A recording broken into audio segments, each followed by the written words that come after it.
Portugal, em geral, sofre de um problema de memória, ou seja, nós não alimentamos a nossa tradição e não nos relacionamos com o passado de uma maneira que a mim me parece sadia.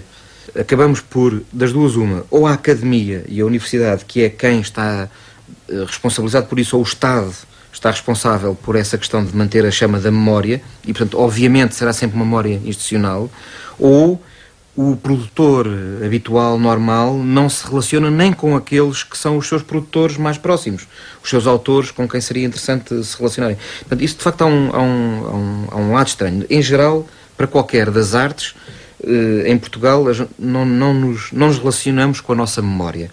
Não nos relacionamos de uma forma produtiva, de uma maneira que nos interesse, não necessariamente para escrever uma tese, mas para eu perceber uma coisa que para mim é importante enquanto identidade, enquanto uma dúvida qualquer que eu tenha em relação a um detalhe. Ou seja, nós não nos relacionamos de uma forma descomprometida com o nosso passado. Em geral, mais ainda em relação à banda desenhada, que tem uma carga ideológica muito forte, de coisa que não interessa nada.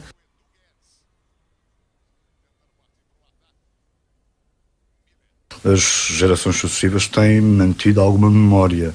Simplesmente essa memória parece que não é transmissível, no sentido, pelo menos, artístico, digamos assim. Cada novo autor praticamente começa de novo. Mas, apesar de tudo, há continuidade no sentido em que muitos autores estão perfeitamente conscientes dos seus antecessores, por se terem frequentado, não é, mutuamente, por exemplo, por se conhecerem as publicações e, pelo menos a esse nível, têm já um conhecimento de, pelo menos, uma parte dos autores portugueses.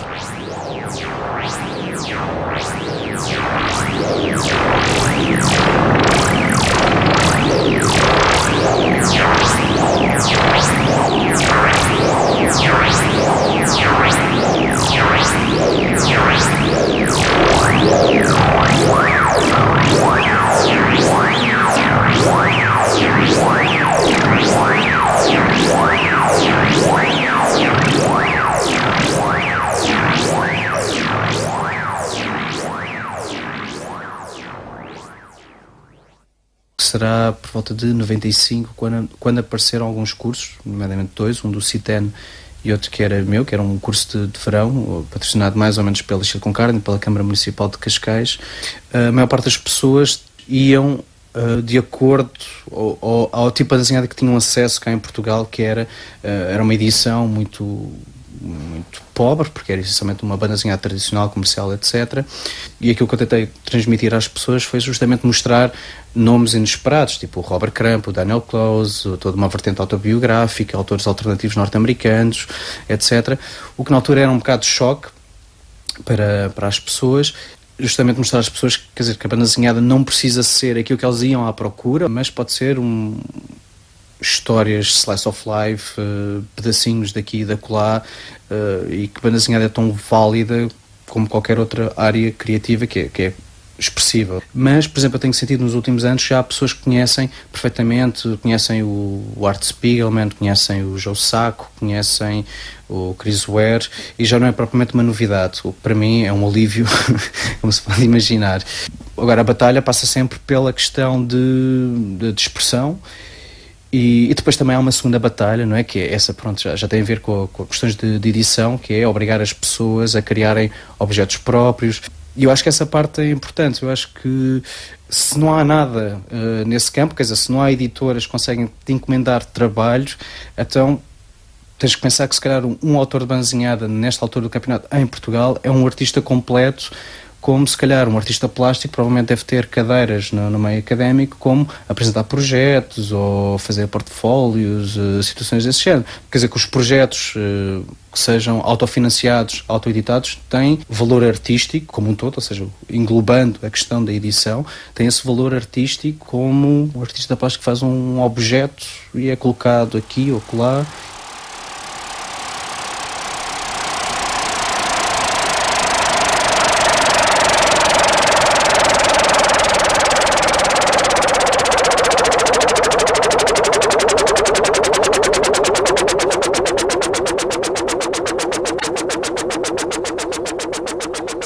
Quando nós estávamos na Gulbenkian, portanto, em que aquilo se chamava CITEN, que era um centro, digamos, de técnicas narrativas, o que me interessava mais era a mistura que havia entre áreas. Portanto, tu tinhas a banda desenhada, tinhas o argumento para a banda desenhada, para a ilustração e para o cinema de animação. Tinhas o cinema de animação tanto de desenho como de volumes.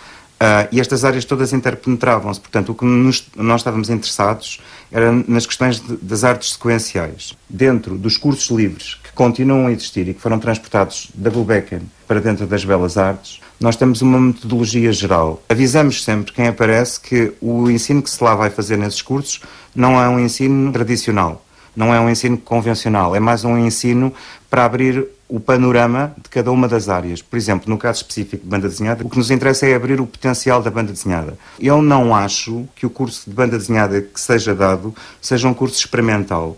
Eu acho que, sob um ponto de vista formal, o que se tenta um bocado é mostrar as capacidades ou as possibilidades da banda desenhada e explorá-las um bocado até ao limite. E aqui temos duas questões. Muitas das pessoas aparecem lá, nas entrevistas, muitos dos alunos, perguntando se nós vamos explicar ou ensinar técnicas. A nós não nos interessa muito ensinar a técnica do desenhador X ou Y, interessa-nos mais falar do modo como ele pensa. Portanto, não é um curso técnico, mas é um curso que tem uma vertente prática muito forte. Portanto, quando tu me perguntas, por exemplo, se nós conseguimos falar ou se falamos sobre o panorama da banda desenhada internacional, da banda desenhada nacional, nós temos alguns colaboradores, entre os quais tu, Domingos Isabelinho, o Marcos Ferrajota, que vão lá falar um bocado sobre isso e que também vão levar outras questões que decidem pontualmente. Mas aquilo que nós estamos mais preocupados é em desenvolver um vocabulário durante o curso com os alunos sem muitas referências em relação a bandas desenhadas existentes. Portanto, o que se pretende é que cada um dos participantes parta de um vocabulário relativamente reduzido, que nós pedimos à maior parte das pessoas para começarem por coisas muito simples e depois ir evoluindo até construir um bocadinho uma gramática própria. O que eu noto é que as pessoas que passam por lá não ficam completamente indiferentes ao tipo de ensino que lá se faz. Mesmo a maior parte das pessoas que eu encontro depois, que vão para outras áreas, como por exemplo para a animação ou para o cinema, eles ficam um bocado tocados pelo tipo de metodologia que lá se emprega. Portanto, pela conjugação até da questão do argumento, com o próprio curso da banda desenhada, portanto, a maneira como nós inserimos cada um desses condimentos.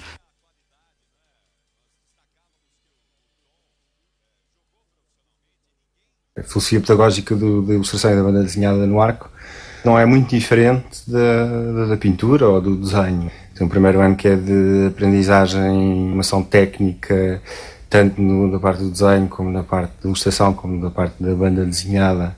Aprendizagem das linguagens narrativas e da experimentação, não é, de gráfica e narrativa. Depois o segundo ano é uma espécie de uma decoração formal em cima dessa estrutura com acompanhamento crítico por parte dos professores. E o terceiro ano é já um ano de aproximação do mercado de trabalho. O nosso objetivo será, obviamente, formar pessoas, autores, para um mercado. Porque, na realidade, eu acho que cada vez mais é difícil para um profissional destas áreas não ser várias coisas. Eu acho que um autor de banda desenhada em Portugal tem que primeiro se instituir como autor, de ilustrador, cartunista, banda desenhista, e não pode, a meu ver, ser exclusivamente um autor de banda desenhada. Achamos que estamos a contribuir para que haja mais autores de banda desenhada. Certamente que estamos a contribuir para que haja mais autores de ilustradores que, pronto, lá está, mais uma vez, com este formato de curso, possam ser um bocadinho de tudo, e promovemos junto dos alunos que eles tomem o máximo de iniciativas possíveis no sentido de que isso seja possível, não é?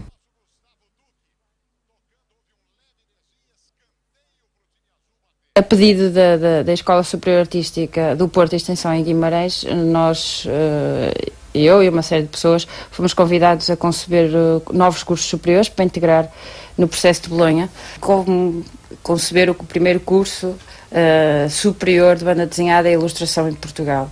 Para esse trabalho, a melhor maneira que eu consegui para resolver o programa das disciplinas, o plano de estudos, foi colocar-me na posição de um possível interessado, um possível candidato para a frequência desse curso. Ou seja, uma pessoa que tivesse um interesse de banda desenhada e de ilustração, e tentei perceber quais seriam as suas necessidades na sua formação. Preparando um aluno para o mercado de trabalho e para solicitações exteriores, como também para desenvolver um trabalho, digamos, mais pessoal. Mas consigo prever que tipo de aluno é que vai sair de lá. E eu acredito que vamos ter uma pessoa bastante capaz de se inserir no mercado da banda desenhada e da ilustração, tornando-o mais ativo. Espero eu. Seja publicar em periódicos, quer seja ilustração comercial, quer seja agora surgiu também, mesmo lá em Guimarães, a ilustração científica aplicada à arqueologia. A base deste curso está longe de ser uma aprendizagem de métodos e processos de banda desenhada. Está longe de ser só isso. Aliás, não me interessa separar disso depois num contexto mais alargado da crítica, da história, da teoria em geral da banda desenhada e da ilustração. Acredito que com este curso aquilo que nós estamos a conseguir, e que eu acho que é de facto mais importante, é termos alunos a sair que falam de uma área, da área científica da banda desenhada e da ilustração, com direito próprio, ou seja, não tem aquele complexo que todos nós tivemos, que era sentir que vínhamos de outras áreas de formação, que estávamos ali um bocadinho ao calhas. Portanto, eles podem falar com direito próprio, eles são formados em banda desenhada e ilustração. Portanto, a banda desenhada e ilustração estabelece-se neste momento, e com este curso, isto é uma visão pessoal minha, como um campo próprio, como um campo específico. É abrir esta brecha dentro da academia, é também se estudar a banda desenhada e a ilustração com outra seriedade.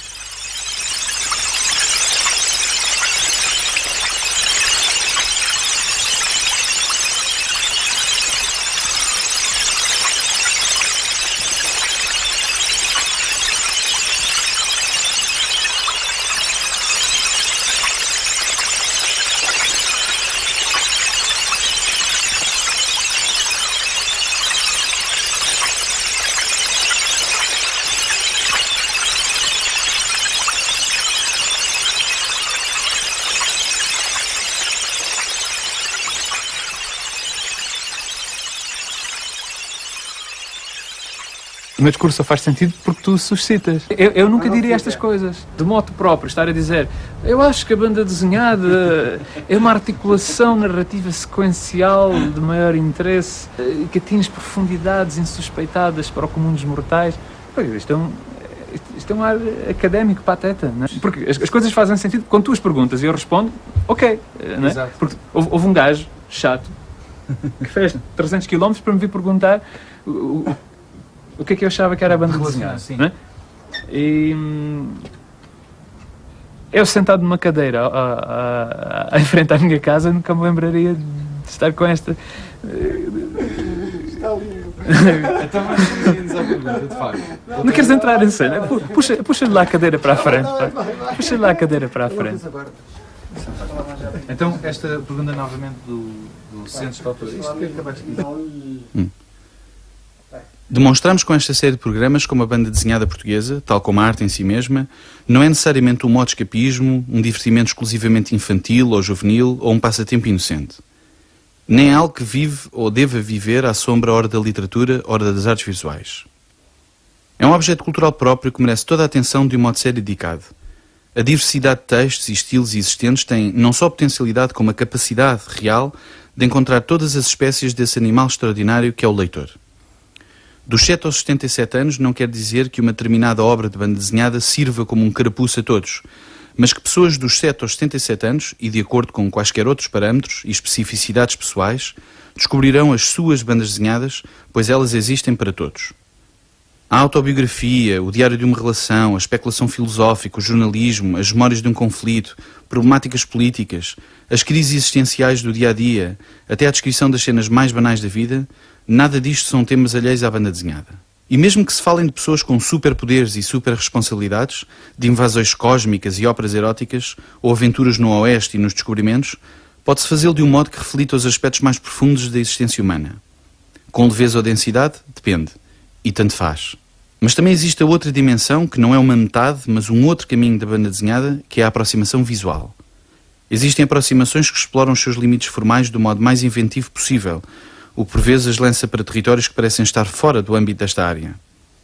Mas não estão, e o divertimento também não é esquecido. Os autores de que falamos, esta escolha, entre tantos outros, contribuem de um modo ativo e contínuo para a expansão e aprofundamento do excelente panorama da banda desenhada portuguesa contemporânea. Falamos da nossa história e da sua herança, das atitudes sociais mais usuais e do modo como a memória pode ser e é preservada. Mostramos os métodos de trabalho e as formas como esse trabalho se torna acessível. Demos voz a uma perspectiva da banda desenhada portuguesa contemporânea. Há, porventura, outras perspectivas. Esta foi a nossa.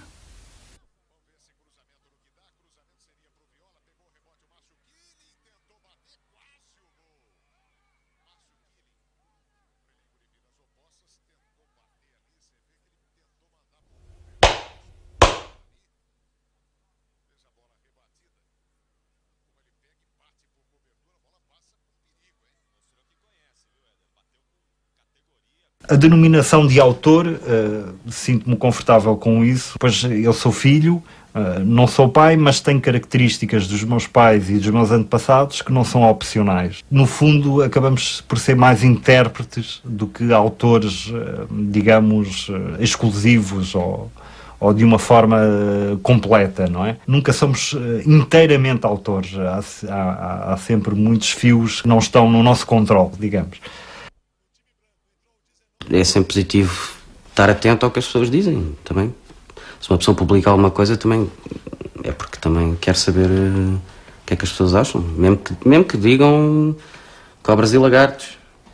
Isso às vezes até é positivo e às vezes até fica ainda bem que este diz cobras e lagartos, senão começava a ficar preocupado. Sinto-me autor de banda desenhada, como sinto-me autor de ilustração, desenho, artista, autor de murais, como sinto-me autor de filha, pai.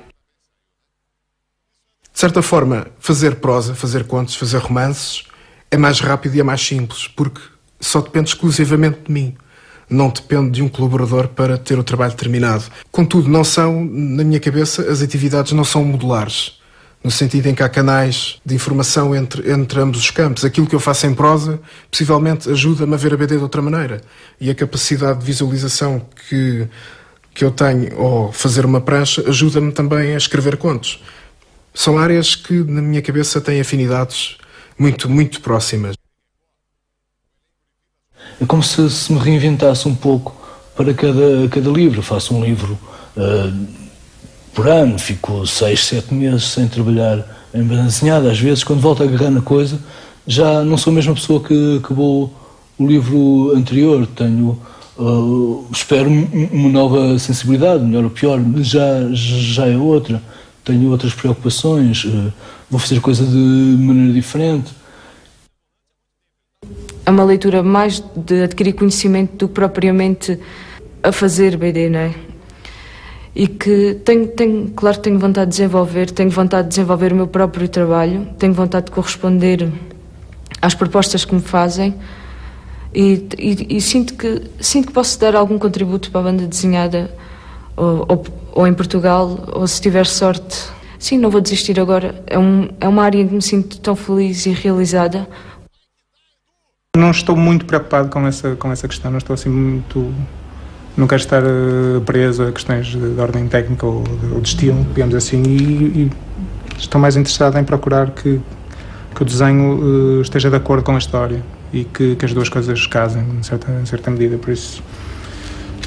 Daí, se calhar, vermos registros tão diferentes. Poder saltar quando, a dada altura, volta a saltar para aqui, acaba por ser, se calhar, mais enriquecedor e é isso que é aí que me posiciono agora. Sim, sinto-me um autor de banda desenhada. Já trabalhei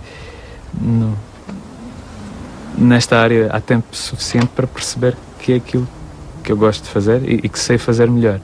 Às vezes trabalho em áreas que são laterais à banda desenhada, como a ilustração, mas sinto-me sempre mais confortável na banda desenhada. A história da arte vive bem com as suas crises, portanto a história da banda desenhada e da ilustração também terá que viver bem com as suas crises. E também não é sequer uma coisa recente, é que se fosse uma coisa mesmo recente, aí se calhar era complicado. Agora estarmos a falar de banda desenhada e ilustração, quer dizer, não é assim, eu acho que isto até já chega tarde. Portanto, isto como campo específico está agora a afirmar-se, mas já se podia ter afirmado há muito tempo atrás. Eu acho que o campo, o solo que estamos a calcar não é uma coisa mole, é uma coisa já bastante sólida, é bastante firme mesmo. Neste momento estou a mudar um bocado a minha maneira de ver o fazer banda desenhada e penso que estou a entrar em campos que não tinha entrado até agora pelas pessoas com quem tenho lidado, e nomeadamente por projetos e iniciativas que passam por pessoas que produzem fanzines e que estão ligadas não só à banda desenhada, mas à música, às artes performativas, à pintura, às artes plásticas. Portanto, eu neste momento estou numa fase de transição e de mudança de pele. O último trabalho que estou a fazer provavelmente está numa fronteira, algo que tem a ver mais com uma área de ilustração, não sei exatamente se é banda desenhada, mantém um caráter sequencial, mas antes de estar a pensar na planificação da prancha ou se aquilo é uma prancha de banda desenhada ou não, interessa-me é desenhar numa articulação com o texto que depois resulta num livro. Pois, eu acho que a banda desenhada, para mim, estava lá desde o princípio, com o verbo. Os meus primeiros desenhos são, de facto, sequências de imagens. Pelo menos aquele de que há vestígios era o nascimento de uma zebra, era uma coisa que eu tinha visto num documentário de televisão. Eu acho que o desenho infantil, em geral, é um desenho com uma forte carga narrativa. O trabalho de banda desenhada é um trabalho extremamente solitário, e é um trabalho em que se cozinha tudo protegido de todos e em que se prova, e quando se acha que está ao ponto, se serve para os comensais. E sendo que na maior parte das vezes os comensais vão provar e nós nem sequer vamos ter a sua opinião em síncrono. Gostaríamos de ter abordado outros assuntos, mas os imperativos de tempo levaram a que não tenhamos utilizado algum do material recolhido. Gostaríamos de ter aprofundado a carreira singular de cada um destes 11 autores e ter feito uma apresentação mais formal e completa das suas obras, livros, histórias. Gostaríamos de ter falado de outros nomes que fazem da banda desenhada portuguesa uma tradição da qual só temos de nos orgulhar, mesmo que a comparando a outras bandas desenhadas onde o mercado editorial é mais forte. Gostaríamos de ter mencionado outros autores de uma grande visibilidade a outros que apresentaram experiências únicas. Gostaríamos de ter falado dos festivais e das tertúlias e dos clubes que existiram, dos que persistem, dos que vão surgindo e daqueles que se adivinham. Das poucas e pequenas instituições que se dedicam ao apoio possível aos criadores, investigadores e leitores da banda desenhada e do trabalho de atlas magnífico que conseguem cumprir. O panorama da banda desenhada portuguesa, histórica e contemporânea, é ainda um continente por descobrir junto do grande público. É tão completo e interessante como de uma outra qualquer área artística ou outro modo de expressão. Aos poucos, começa a despertar um interesse mais consolidado em vários setores pela banda desenhada, que já não tem nada a ver com a nostalgia ou a distração, mas uma atenção para com o valor intrínseco, como disse João Paulo Cotrim, que a banda desenhada terá. Para ver se ela sai de debaixo do radar crítico de uma vez por todas. É preciso rigor, seriedade e amplitude de visão. É preciso, em primeiro lugar, ver. Com olhos de ver. Tenho mais 5, numa sentada que eu pago já. Branco ou tinto, se o velho estica eu fico por cá. Se tem má pinta, dá-lhe um apito e põe-no a andar. De espada à cinta, já creio que é rei da quem dá limar. Não me obriguem a vir para a rua gritar, que é já tempo de embalar a trouxa e zarpar.